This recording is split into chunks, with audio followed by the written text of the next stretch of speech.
I have a favorite prime lens and focal length for micro four thirds, but it isn't what you might think. It's not a 24 or a 35 or even the nifty 50. It's an oddball, an outlier, but one of the best lenses produced by OM System and a focal length that I seem to land on no matter whether I'm using this lens or not, but I do dig the results every time.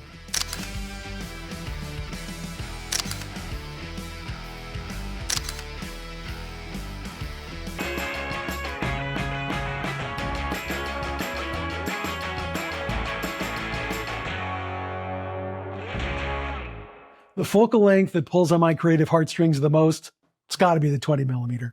Or 40? Let me explain.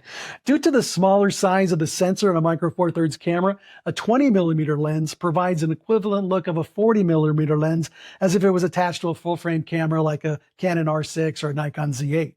And the 40mm frame falls right between the very common 35mm and the normal 50mm. Why do I keep gravitating toward this focal length? Well, because who the hell wants to be normal? Well, I guess you've noticed something that's a little strange with Dad. Even this badged Pro lens isn't a normal Pro lens. It was actually the first lens released with the OM System brand after they purchased the Olympus photography division, and I'll cover its Pro and not so Pro configuration in a minute.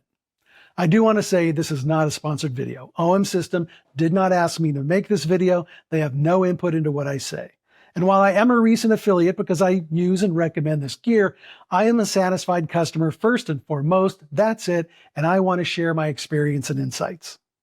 This M.Zuiko 20mm lens is mine. I purchased it on the used market and I've been very pleased with its performance.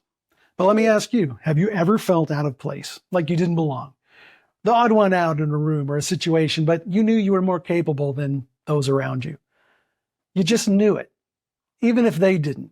To me, that's the M.Zuiko 20mm f1.4 Pro. It meets a unique sweet spot, wide enough for travel, street, or even some landscape, but tight enough for a small venue, not so intimate portraits, and everyday image making. I even went through my Luminar Neo library recently and was surprised at how many of my favorite shots are actually 20mm. Even when I'm not using that lens. Luminar Neo lets you easily filter by focal length, and I've discovered that whether I'm using this lens or not, I found I tend to choose 20mm. It could be with the 8 to 25 f4 Pro, 12 to 100mm f4 Pro, or even the 14 to 150mm kit lens, which is a hell of a little versatile lens, by the way, and should not be ignored, especially for travel situations.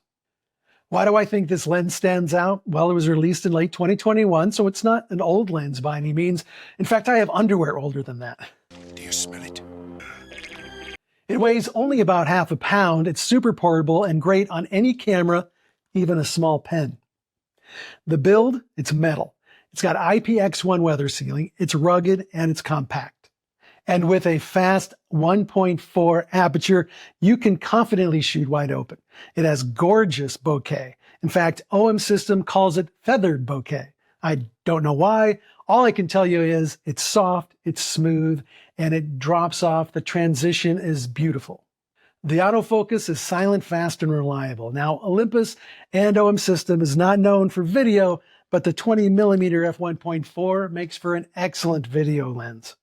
It has minimal focus breathing, so you could put that lens on a Lumix GH7 and be golden.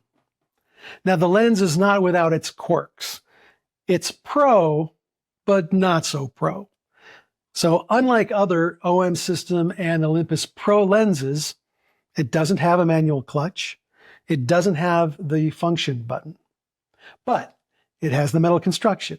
It has the IPX1 weather sealing. It has the higher end glass. So it's kind of pro and not so pro. And there is some purple fringing wide open, which can be easily fixed in post or by stopping down to 2.8. But this is nitpicking. The size, ruggedness, and sharpness result in photographic joy.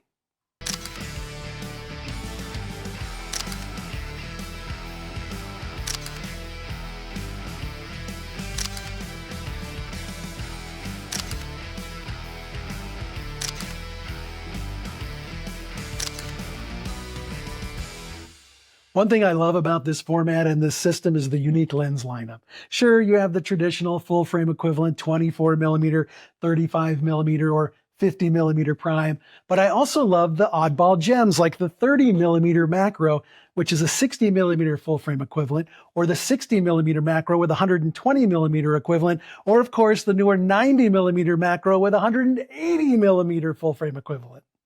And while the full frame folks have the popular 85mm f1.8 portrait lens, OM System Olympus gives us the equivalent of a 90mm with f1.2 with their Pro, or 1.8 with the tiny little 45mm. And even this manual TT Artisan 50mm f1.2 gives me 100mm full frame equivalent. I can't get enough of the 2x crop factor. These outlier focal lengths let you experiment and find out what works for you and your creative style. The M.Zuiko 20mm is just one example of this. And whether I'm walking around downtown Phoenix trying to capture unique and interesting cityscapes or capturing a live indoor event in a small, intimate venue, this lens with its fast 1.4 aperture gives me plenty of options. But it's not all rainbows and unicorns. Time for a reality check. The OM System 20mm isn't the cheapest prime lens. It's $799 here in the US, but you can find it used for about $550 to $600. This lens gets you newer tech, better autofocus and weather sealing when compared to the old Panasonic 20mm f1.7 pancake lens, which is smaller and cheaper at about half the price. Now, I own both. I use both. But the OM just feels up to any task in any climate. Now, don't get me wrong, the Panasonic is a great lens, especially if you want to keep things compact and you don't need ultra fast or quiet autofocus or weather sealing. But the OM M.Zuiko 20mm f1.4 Pro is definitely sharper. Recent events, though, do have me wondering if the 20mm will be around for long. It's currently out of stock on the OM site, though still in the pipeline at B&H and Adorama and some other retailers. This could be due to the recent tariff madness and logistics issues associated with those circumstances, but OM System did just release updates to their popular 17mm and 25mm f1.8 primes. Both are now metal, both are now IPX1 weather sealed, and both have smaller size and price tags than the 20mm f1.4 Pro. And you could have both 17mm and 25mm f1.8 lenses, the new ones, for a couple hundred more than purchasing just the 20mm f1.4 new. What would you do? Which would you rather have, the two normal lenses or the one oddball? Tell me in the comments. I really do wonder if OM System may decide or has decided to retire the 20mm f1.4 Pro, since it does throw the definition of their Pro line of lenses into a bit of a gray area. And now that we have the two new lenses that are so very similar in build quality, do they think it's worth keeping the 20mm going? I, for one, hope so. This lens just inspires me to get out and shoot with it more. It's versatile, unobtrusive, and delivers images that are sharp, vibrant, and full of character. Whether I'm shooting landscapes, candid street scenes, or live events, it just fits my workflow and my vision.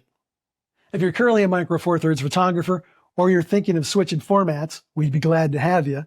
Check out some of my other videos and let me know in the comments what other OM System lenses you'd like to see here in the future. If I have it, I'll talk about it, or I'll try and get it and talk about it. Let's keep the conversation going. Do you use the 20mm f1.4 Pro? What do you love about it? Or what do you not like so much about it? Are you tempted to try it, or do you have another Micro Four Thirds favorite prime? What's your favorite odd focal length, if you have one? If you found this video helpful, please hit the like button and don't forget to subscribe for more photography tips, gear reviews, tutorials, and Micro Four Thirds goodness. As always, I have links in the description to the gear and software I use. Affiliate links are called out, and using those do help the channel grow. Today it's about 110 degrees here in Phoenix, so stay inside and hydrate. If you are anywhere else, get outside and create. Earth is art, be the artist. Take care.